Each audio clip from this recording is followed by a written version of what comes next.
Edith Giovanna Gassayan pushed her first cry into the world on December 19, 1915 at 5 a.m. beneath the harsh glow of a street lamp at 72 Rue de Belleville in Paris, because her mother, Annetta Maillard, a half-Italian café singer with a voice like cracked glass and a body ruined by morphine, had not made it to the Hôpital Tenon 200 meters away. The policeman who found them said the baby was so small she could have fitted in a shoebox and that Annetta was singing La Marseillaise between contractions to keep from fainting. A neighbor wrapped the newborn in an old police cape and carried her to the hospital. The nurses thought she would not survive the night.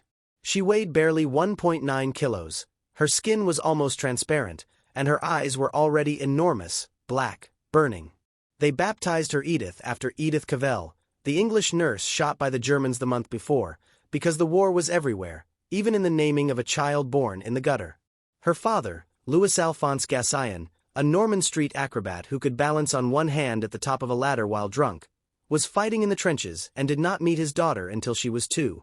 Annetta abandoned her almost immediately, leaving her with her own mother in a slum off the Rue Clignancourt where the child slept in a drawer and drank wine diluted with water because there was no milk. At 18 months she went blind from keratitis. Her grandmother took her to Lisieux to pray to Saint Therese, promising the saint a pilgrimage on foot if the child regained her sight.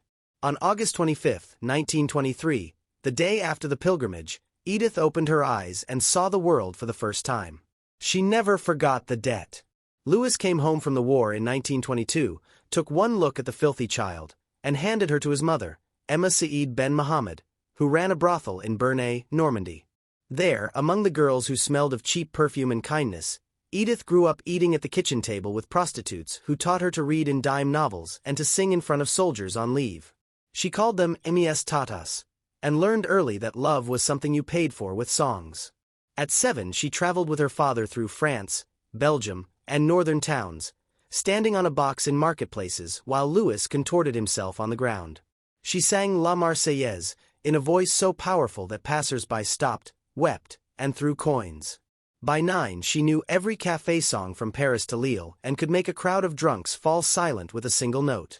At 14 she left her father after a beating too many and returned to Paris with a street singer named Simone Berthaud, Momone, who became her sister, her accomplice, her shadow. They lived in cheap hotels off the Place Pigalle, ate fries with their fingers, and sang in courtyards for tips. Edith was tiny, 1.47 meters, barely 40 kilos, dressed in a black skirt and a sailor sweater 2 sizes too big, her hair cropped short because lice were easier to manage. Men called her La Môme Piaf, because she looked like a little sparrow, Piaf in Parisian slang, hopping from stone to stone. She sang with her whole body, fists clenched, head thrown back, as if every note were torn from her entrails. In 1935 Louis Lepli, director of the chic cabaret Le Journeys on the Champs-Élysées, heard her on a street corner and hired her that same night. He dressed her in a black dress bought at the Monoprix, put her under a single spotlight, and told the audience, "You are going to hear something you have never heard before." She sang L'Étranger, and the room fell into a stunned silence, then exploded. Lepli renamed her Édith Piaf and made her the star of Paris in a single season. The money came in cascades. She bought her first fur coat, her first apartment on Rue de la Tour d'Auvergne, her first bottle of Réal champagne. Then, on April 6, 1936, Lepli was murdered in his home. The press accused Piaf of being involved with the underworld. She was interrogated for days, threatened with prison, and saved only by the testimony of her prostitutes from Bernay who swore she had been singing in a brothel that night. She emerged destroyed but more famous than ever. War came. She sang for the Germans at the front because they paid well and because she could smuggle forged papers in her sheet music for Jewish musicians. She posed smiling next to officers while hiding resistance fighters in her dressing room. She fell in love with Michel Emmer, a married singer who wrote L'Accordionist for her. He was shot by the Gestapo in 1944. She survived by singing louder, drinking more, injecting morphine into her veins to kill the pain in her joints that had begun at 25. In 1944 she met Yves Montand in a Moulin Rouge dressing room, took him under her wing, taught him how to stand, how to breathe, how to break hearts with a single glance. They became lovers for a year. When she left him for the cyclist Louis Girardin she said, "I made you a star, now fly." The post-war years were glory and blood. La Vie en Rose in 1946 became the anthem of liberated France. She sang it on every stage from Paris to New York, her voice raw, her body shaking with fever. She loved violently. The boxer Marcel Cerdan, married with 3 children, became the love of her life. They met in 1948 in New York. He called her Ma Petite Môme, she called him Mon Champion. On October 28, 1949, he boarded the Air France flight from Paris to join her. The plane crashed into the Azores. There were no survivors. She sang that night at the Versailles Cabaret in New York, collapsing backstage between songs, screaming his name into the pillows until her throat bled. She never recovered. She married Jacques Pills in 1952, a marriage that lasted 4 years and ended in morphine and tears. Then the hairdresser Theo Serapo in 1962, 20 years younger, whom she loved like a son and a lover at the same time. She crashed her car 3 times, broke every bone in her body, survived 4 comas, and kept singing. Her liver was destroyed, her hands trembled, her legs could barely carry her, but the voice remained intact, more powerful, more desperate. In 1961 she recorded Non, J-E-N-E Regret Rain, at 1 in the morning after a hemorrhage. The engineers wept in the control room. In the spring of 1963 she collapsed on stage in Lille. The doctors gave her weeks to live. She retreated to her Villa La Colline in Plascacier above Grasse, carried up the stairs because she could no longer walk. She weighed 30 kilos, her skin was yellow, her eyes were 2 black holes, but she still sang for the friends who came to say goodbye. Cocteau, who died a few hours after visiting her, Osnivor, Marlene Dietrich, who held her hand and cried without shame. On October 10, 1963, at 4 in the morning, she asked Theo to open the windows so she could hear the cicadas one last time. She died at 1 p.m. the following day, aged 47, murmuring, "Every damn thing you do in this life, you pay for." Theo dressed her in the simple black dress she wore on stage and drove her body secretly to Paris because the Archbishop of Paris had forbidden a religious funeral for a public sinner. She was laid out in her apartment on Boulevard Lawns. More than 40,000 people filed past the coffin in 48 hours. On October 14, the funeral procession crossed Paris.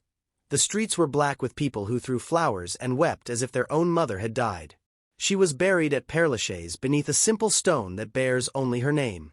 Every year on October 11th strangers still leave red roses and light candles that burn all night. Édith Piaf lived 47 years and 10 months. She rose from the gutter to the firmament, loved until she bled, sang until her heart burst, and paid for every note with her flesh. She left behind 250 songs that are still sung in every language, a voice that tears the soul apart, and the eternal image of a tiny sparrow with broken wings who taught the world how to suffer with dignity. The first thing you need to know about Édith Piaf is that she was born already screaming. December 19, 1915, 4 a.m., 72 Rue de Belleville, Paris 20th. Not in a hospital, not in a bed, not even in a room. She is born on the freezing pavement under a flickering gas lamp while her mother, a failed cabaret singer named Annette, howls in agony and 2 half-drunk policemen hold her legs apart because the ambulance never came. The midwife is passed out in a doorway. The father, Louis Gassain, contortionist, deserter, future morphine addict, is nowhere to be found. The newborn weighs 4 pounds, her first breath is a knife. Her first blanket is a police cape still warm from a flick's shoulders. They baptize her Edith Giovanna Gassain after a British nurse the Germans shot 2 months earlier. Annette thinks it sounds posh. The baby just keeps screaming like she already knows everything that's coming. 18 months later Annette dumps her. Louis snatches the kid from a police station and drags her to Normandy to his mother's brothel. Grandma runs 15 girls in a farmhouse that stinks of cheap perfume, piss, and boiled cabbage. There is no milk. The whores dilute red wine with water and feed it to the toddler from a bottle. At age 3 meningitis blinds her. Corneas turn white like spoiled milk. For 4 years she lives in total darkness, guided by the hands of prostitutes who call her Petite Peste and teach her body songs. In 1921 the girls pool 2 years of tips, walk to Lisieux, pray to the brand new Saint Therese, promise 700 francs if the kid gets her sight back. 8 days later Edith opens her eyes and sees. First thing she sees is a whore named Titine crying with lipstick smeared across her teeth. Edith never forgets the debt. She will spend the next 44 years paying it back with every vein in her throat. She's 13, touring with her father's pathetic circus. He bends his body into knots while she sings in front of barracks and factories for coins. Voice already sounds like a broken accordion soaked in gin.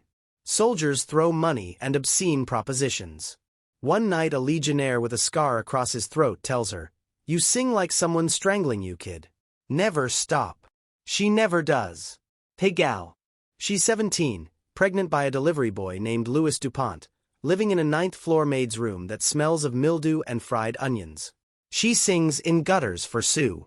One evening she's on the corner of Avenue MacMahon belting Les Mômes de la Cloque, when a man in camel hair stops so suddenly his cigarette falls out of his mouth.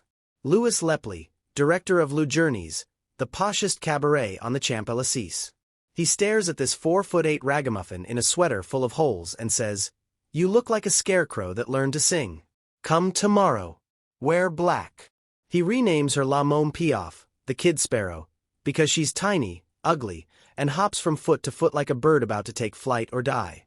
3 weeks later she's on stage in a 300-franc black dress. Paris explodes. The reviews next day are insane, a voice born in the bowels of the earth. She sings as if her soul has syphilis. Genius or catastrophe, we don't care, we're in love. Overnight she becomes the sound of France's open wound. April 1936. Lepley is murdered in his apartment, 5 bullets in the chest. The killer is never found. The press screams that Piaf brought the underworld to his door, that she's cursed, that she's guilty. Police grill her for days. She spits in a journalist's face, gets slapped, laughs. Case collapses but the stain sticks forever. She sings harder. She records, Mon Legionnaire. France, still bleeding from Verdun, hears a woman sing about loving a man who disappears into the desert and the entire country starts sobbing in cafes. She is 21 and already carrying a nation on her back. Paris falls in 14 days. Swastikas on the Eiffel Tower. Piaf refuses to leave. She sings at the ABC, at the Bobino, at private parties for German officers in perfectly tailored suits and for French prisoners on leave in rags. Same songs, same voice, same knife in the gut. After the war they'll call her collaborator, traitor, whore. She shrugs, "I smuggled photos of prisoners in my bra, forged papers in my guitar case." What did you do, darling? Hide under the bed. She falls in love every 15 minutes. Soldiers, actors, married men, women sometimes. She loves like a shipwreck, sudden, total, no survivors. She writes lovers' names on mirrors in lipstick, then smashes the glass when they leave. Liberation. Paris dances in the streets. Piaf records La Vie en Rose in one take, eyes closed, smiling like a woman who just got away with murder. The song becomes the anthem of a country pretending it never knelt. She meets Marcel Cerdan. World middleweight champion, married, 3 kids, Moroccan, built like a statue that learned to box. They lock eyes at a party and the room disappears. He calls her Ma Petite Môme. She calls him the only thing keeping me on this planet. They hide in hotel rooms, in the back of taxis, in the tunnels under Madison Square Garden. France devours the scandal, the gutter sparrow and the king of the ring. For once the fairy tale seems possible. October 28, 1949. Marcel is in New York after defending his title. He was supposed to take the boat. Edith phones him crying, "Take the plane, I can't breathe without you." Air France Constellation takes off from Orly, refuels in the Azores, slams into a mountain at 2:47 a.m. 48 dead. When they tell her she's on stage at the Versailles Cabaret in Manhattan, she collapses. They carry her off. 10 minutes later she walks back under the lights, face made of chalk, and sings L'Hymne à l'amour, while tears mix with mascara and blood from biting her tongue too hard. The Americans think it's the greatest performance they've ever seen. It isn't a performance. It's a suicide in public. Something dies that night and never comes back. She starts morphine like it's water. Doctors, lovers, dealers. Everyone has a syringe for the little sparrow. She marries Jacques Pills in 1952 in a black dress because white is for virgins and I lost that before my first communion. Marlene Dietrich is the witness. The marriage lasts exactly as long as a morphine high. She's driving at 200 kilometers per hour on a country road with Georges Moustaki, 26, beautiful, dangerous. Car flips 6 times. She goes through the windshield. 3 vertebrae shattered, both arms broken, skull cracked like an egg. Doctors pump her full of morphine. Then more. Then forever. Addiction becomes her new religion.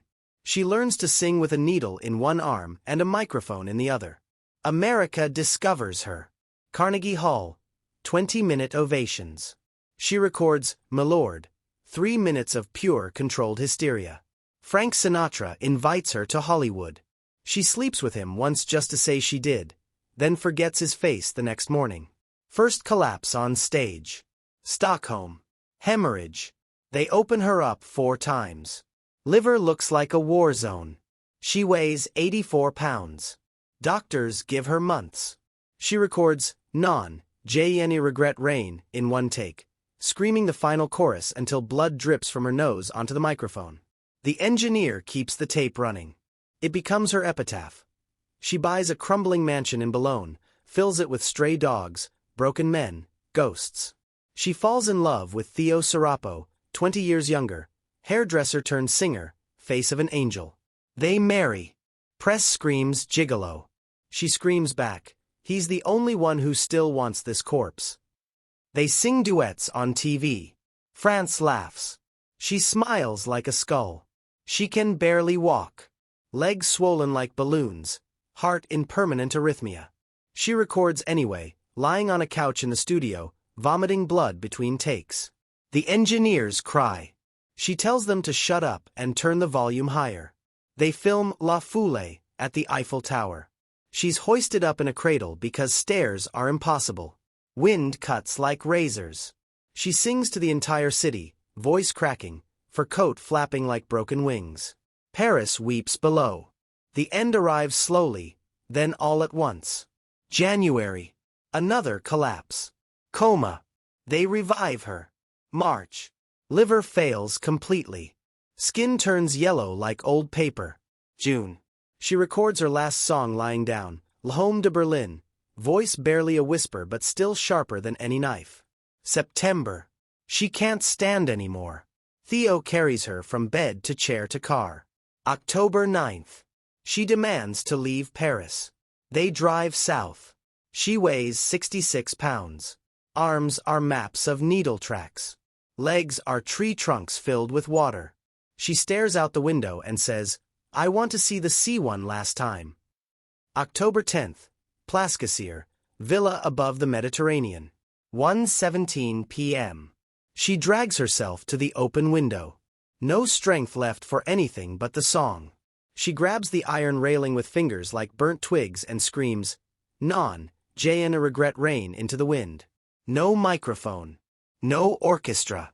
Just raw throat and the entire sky. The gardener 300 meters away drops his shears. A woman hanging laundry 2 kilometers down the hill stops and crosses herself. The Mediterranean itself seems to pause. When the last note breaks, she falls backward onto the tiles, laughs once, a dry, cracked sound like a branch snapping, and whispers, "C'est fini, tout est payé." Then she closes her eyes. October 11th, 1963, 11:10 a.m. Édith Piaf dies. Theo closes her eyelids. The dogs howl.